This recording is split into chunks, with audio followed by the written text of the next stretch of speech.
पीछे करेगा। हाँ भाई किलो लगा दूं यार, मेरा कागज लगा तो रखा वहाँ पे। कागज मेरा तुम्हारे पास था। लगाओ ना, आवाज तो भी आएगी भाई। हाँ जी, हो गया। हाँ हाँ हाँ, ठीक है। कुछ खाया पिया कि नहीं खाया पिया? हो गया। चलिए, पहले तो आपका सबका धन्यवाद है। और सुबह मैं अपने शहीद स्थल होके आया हूँ। वहाँ पे श्रद्धांजलि देने के बाद मैंने कहा आपसे भी बात की जाए।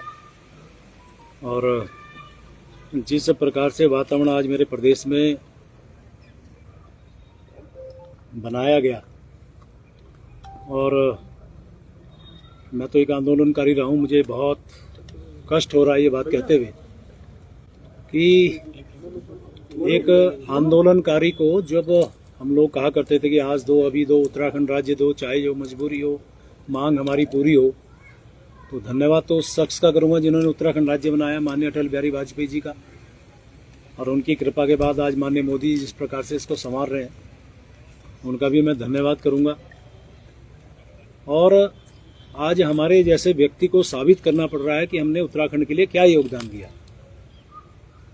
जब मैं डोयला रहता था तो आप सब जानते हैं कि उस समय जब आंदोलन ये चला, और आंदोलन में चाहे बाजार बंद करना रहा हो, चाहे ट्रैफिक जाम करना रहा हो, रेलवे जल्दी से उस टाइम उसको वो ट्रैफिक जाम नहीं कर सकते थे, लेकिन उसको भी किया, कॉलेज स्कूल बंद किए, जितना कुछ कर सकते थे हम लोग, रैली निकालना, ये सब करना, करते रहे। और मैं संक्षेप में बोलूँ क्योंकि लंबा विषय ना हो जाए, क्योंकि आपको भी कई जगह जाना होगा। और उसके बाद मुझे वो दिन भी ध्यान है कि जब मुजफ्फरनगर को हमें जाने के लिए कहा गया, सारे लोग मुजफ्फरनगर गए। हमारे उत्तराखंड के गांधी स्वर्गीय इंद्रमणि बडोनी जी आज दुनिया में नहीं है, मैं उनको भी श्रद्धांजलि अर्पित कर रहा हूँ। हमारे उत्तराखंड के गांधी कहे जाते थे। उन्होंने आह्वान किया कि हम लोग दिल्ली जाएं। दिल्ली गया, और वहाँ पे जब ये पता चला कि मुजफ्फरनगर में घटना हुई है, और घटना भी आप जानिए कि गोलीबारी के साथ साथ हमारी मातृशक्ति के साथ कुछ घटनाएं और खराब हुई हैं, गलत हुई हैं, वो सुन के उस रैली के अंदर जब मैं था तो भीड़ बहुत थी और मैं असहज हो गया, मेरे से रहा नहीं गया। तो मैंने मन बनाया कि मुझे मुजफ्फरनगर जाना चाहिए। अब आप देखिए, उस टाइम रैली में तो बहुत से लोग ऐसे थे जो परिचित थे, कुछ नहीं भी थे, क्योंकि पूरे प्रदेश भर के लोग आए थे। तो मेरे परिचित एक दो मिले, मैंने उनसे कहा भी मुजफ्फरनगर में ये घटना हो गई, चलिए। हालांकि ये बातें मैंने पहले भी एक दो बार आपको शेयर की हैं। तो मुझे आज भी ध्यान है, आपको शायद ये भी जानकारी होगी, मैं वॉलीबॉल का राष्ट्रीय स्तर का खिलाड़ी रहा हूँ। मेरे साथ एक वॉलीबॉल खेलता था यहाँ पे लोकल स्तर पे, डबराल उसका नाम है, IDPL दे रहा, ऋषिकेश का रहने वाला, वो मिला। मैंने उसे कहा, मैंने कहा डबराल ऐसे, डब्बू बोलते हैं प्यार में, मैंने कहा डब्बू ऐसे ऐसे हो गया और वहाँ चलना है, कैसे जाएंगे? अरे मैंने देखते हैं, तो आए तो हम बस से थे। उसने मना किया, फिर एक दो और लोग मिले, उन्होंने मना किया। आखिर में मैंने निर्णय लिया कि मैं अकेला जाऊंगा। अब आप देखिए, ये बात समझने की है कि मुझे ये पता था कि वहाँ गोलियां चल रही है। मुझे ये पता था कि उस समय जो उत्तर प्रदेश था, उत्तर प्रदेश में माननीय मुलायम सिंह जी की सरकार थी, वो किस प्रकार से उन्होंने उत्तराखंड, आज हम उत्तराखंड बोल रहे हैं, उस टाइम तो हम पहाड़ के लोग कहा करते थे अपने आप को कि हम पहाड़ के लोगों के साथ उन्होंने जो व्यवहार किया, और वो कुछ भी कर सकते हैं। तो भी मैं अकेला चला वहां से ट्रक में बैठ के। ये बात शायद किसी को ना पता हो, वो समझ लें। मैं अकेला ट्रक में बैठ के चला। संयोग से मुजफ्फरनगर में, मेरठ में आज भी जिंदा हैं माननीय मनोहर कांत ध्यानी जी, और आपके एक पत्रकार साथी थे राजेंद्र जोशी, वो आज दिवंगत हैं, नहीं है, उनको भी मैं श्रद्धांजलि दे रहा हूँ।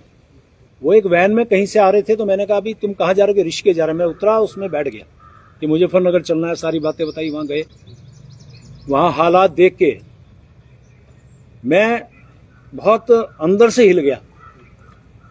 हमारे बहुत सारे लोग पड़े थे घायल अवस्था में।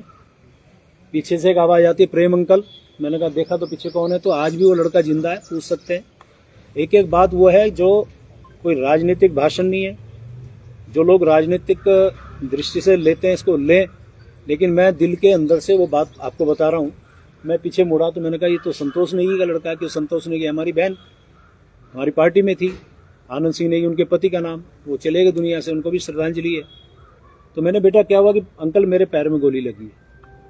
उस समय मालती शर्मा राज्यसभा की सांसद, भारतीय जनता पार्टी से, उनकी टीम सबका देखभाल कर रही थी, दवा दारू कर रही थी, खिला पिला रही थी।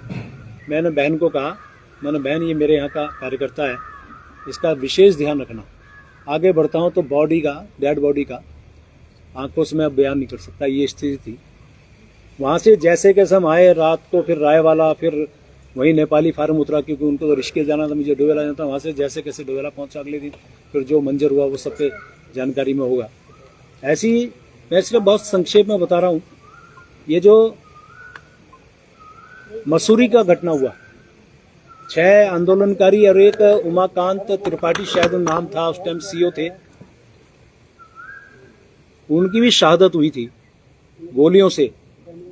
और मैं जब पता चला तो मैं भारतीय जनता पार्टी में तब से हूँ, मैं तो सब जानते हैं जन्मजात भारतीय जनता पार्टी का हूँ, संघ पृष्ठभूमि का हूँ।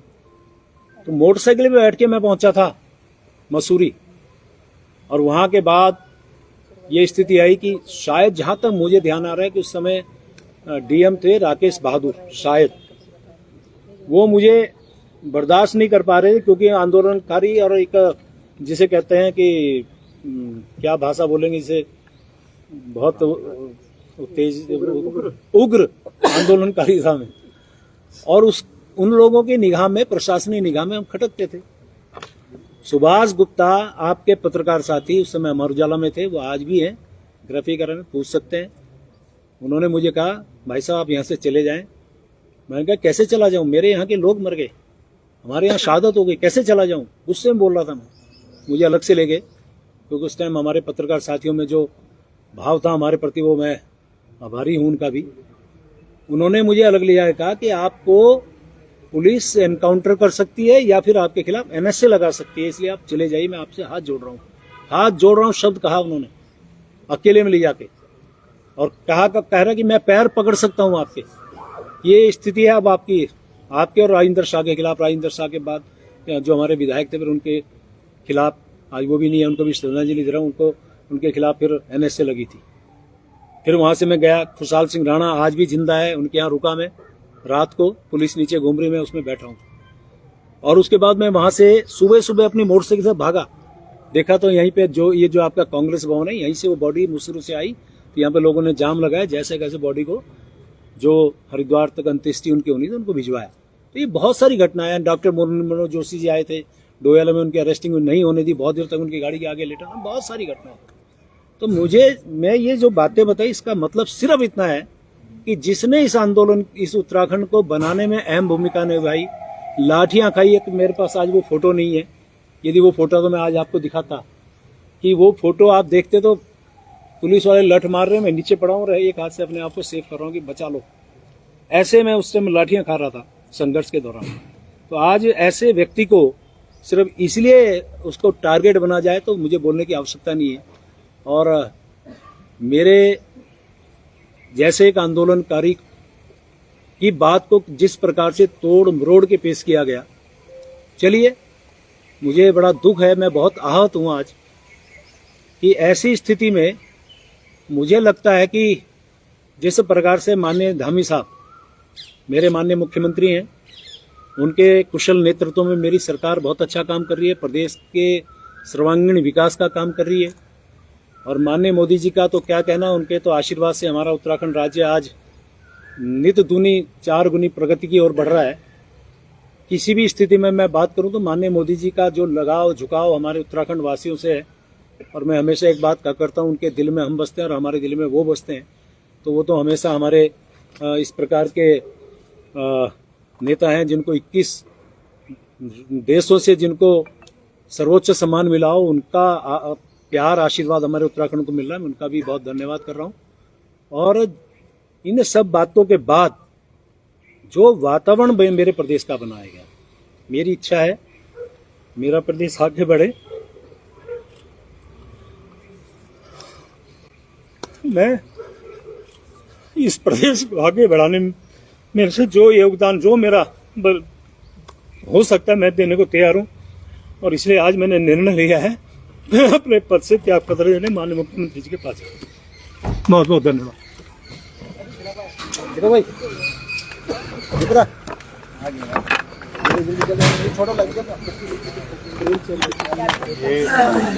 बड़ी खबर, उत्तराखंड कैबिनेट मंत्री प्रेमचंद अग्रवाल ने इस्तीफा दे दिया है। और अभी ये ताज़ा तस्वीरें आप देख रहे हैं, उन्होंने भावुक होकर ये इस्तीफा दिया है, रोते हुए उन्होंने इस्तीफा दिया है। उनका कहना है कि जिस तरीके से वो राज्य आंदोलनकारी थे और उनके खिलाफ माहौल बनाया गया, वो अपने पद से इस्तीफा देते हैं। तो ये प्रेमचंद अग्रवाल सीधे मुख्यमंत्री आवास की ओर, ये मुख्यमंत्री पुष्कर सिंह धामी के पास प्रेमचंद अग्रवाल जा रहे हैं। उनका साफ कहना है कि वो अपने पद से त्यागपत्र देते हैं। तो साथियों, और कैबिनेट मंत्री प्रेमचंद अग्रवाल ने अपने पद से इस्तीफा दे दिया है। उनका साफ कहना है कि वो राज्य आंदोलनकारी हैं और उन्होंने इस प्रदेश को बनाने में अहम भूमिका निभाई है।